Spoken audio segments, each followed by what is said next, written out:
পুঁথি পাঠ, বৈঠকি, ধুইয়া, গাজীর গান, লাঠি খেলা ও পালা গানের মধ্য দিয়ে মানিকগঞ্জে অনুষ্ঠিত হলো 3 দিনের লোকনাট্য সমারোহ।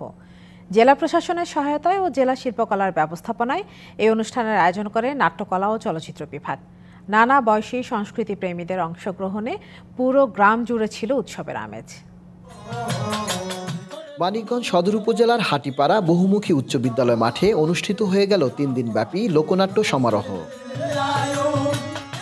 ধুনচি ঢাক, পুঁথিপাঠ, কালীনাচ এবং পালাগান স্বামী স্ত্রীর যুদ্ধ ছিল প্রথম দিনের অন্যতম আকর্ষণ। দ্বিতীয় দিনটি ছিল আরও বৈচিত্র্যময়। বৈঠকি, ধুইয়া গান এবং আদম ও শয়তানের পালা দেখার সুযোগ মেলে দর্শকদের। সমাপনী দিনে ঐতিহ্যবাহী গাজীর গান, লাঠি খেলা এবং নারী পুরুষ পালাগান মুগ্ধ করে স্থানীয় দর্শকদের। জারি গান হচ্ছে, কাজ খেলা হচ্ছে, এরপর শিল্পকলা একাডেমির গান হবে, তো খুবই ভালো লাগছে, খুবই সুন্দর উপভোগ করছি। এই হারানো সিল্কোর সিল্ক অ্যান্ড শাইন, যাতে আছে আর্গান অয়েল ও ওট প্রোটিনের গুডনেস, যা আপনার চুলকে রাখে হেলদি অ্যান্ড শাইনিং। যে সংস্কৃতিগুলো বাংলাদেশের, এটা আমাদেরকে আবার ফিরিয়ে দেওয়ার জন্য ব্যবস্থা নিচ্ছে সরকার। সব ঐতিহ্যগুলো আমাদের এই প্রজন্মে আমরা দেখতে পেরে খুবই আনন্দিত বোধ করছি নিজেকে। এমন আয়োজন মানুষের মধ্যে সংস্কৃতি ও ঐতিহ্য ধরে রাখতে সাহায্য করে বলে মনে করছেন আয়োজকরা।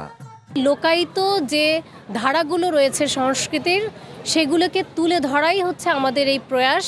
নতুন তরুণ সমাজের মাঝে আমাদের এই আয়োজনটি তুলে ধরাই আমাদের প্রচেষ্টার অন্যতম কারণ ছিল।